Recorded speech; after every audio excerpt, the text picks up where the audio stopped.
really getting your eating patterns in a way that starts to increase the raw plant food. If you can start adding in more raw plant food every day, you don't have to make this like some kind of lifestyle overnight like alteration, right? What I'm saying, what my strategy is, instead of proposing some program, this is my strategy. Add it in. It's really that simple. Like, hey, I like this. This raw chocolate looks good. I'm going to add that in. Because you know what happens if you approach it gently, and you don't go through this whole thing where it's like, oh, I gotta be 100% raw, and I gotta like this. Literally, you start to walk like this, and everything starts to constrict, right? I don't know if you've seen anyone like that. I've been in the raw food thing for a little while now, and I've met a lot of those guys writing the books, and some of the leaders, and I respect them all. But I mean, when you've been around the circuit for a little while, you start to see the other side of it, right? Like the orthorexic side of it, right? Does anyone know about orthorexia?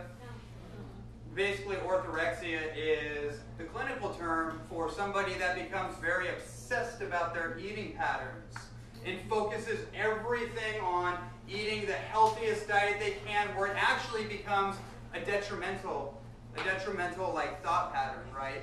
So what I'm saying is, by just simply adding in what makes sense to you, one thing at a time, what's going to happen is you are going to take steps. You're going to take single steps in the direction that you want to go. Because what can happen is, if we make too drastic of a change too fast, it's a psychological interruption, meaning that the human psychology needs to be dealt with very gently. Some people can do total 100% and just make it happen. Those are the X factors. Remember, I'm talking about a probability field, right? There's X factors and there's anomalies. But within that field that's going to work for everyone, walking consistently step by step in a path that's pleasurable, right? Imagine that. Pleasure to get you where you want to go, right? We're not into like starvation and like basically like what is it? I'm trying to think of the word. What is the thing? Deprivation. Thank you. I just yeah, very wordy, but for some reason that didn't come out. Starvation and deprivation. I'm not into that. Like we don't need to deprive ourselves in order to get healthy. In fact, I don't think that has anything to do with getting healthy. It's all about following pleasure one step at a time. So add it in. As you add things in, what will happen is it'll eventually start to crowd out all the bad stuff, all the stuff that should never have gone in your body for any reason, all the junky chocolate bars that are injected with caffeine and guarana and milk powder and hydrogenated oils and refined sugar and are cooked, roasted, toasted, roasted beans, right?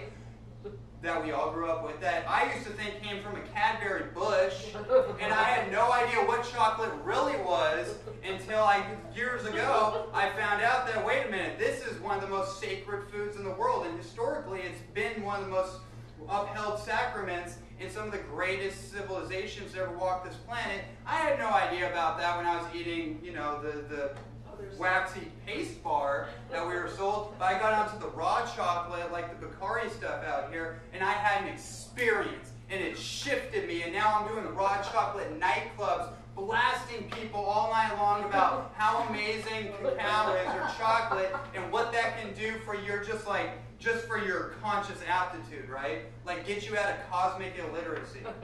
Right? It just like, it taps you in and you start to figure out like, whoa, oh my God, I don't know what's happening, but like you start to get aligned with your purpose or whatever. It's totally wild. Okay, anyways.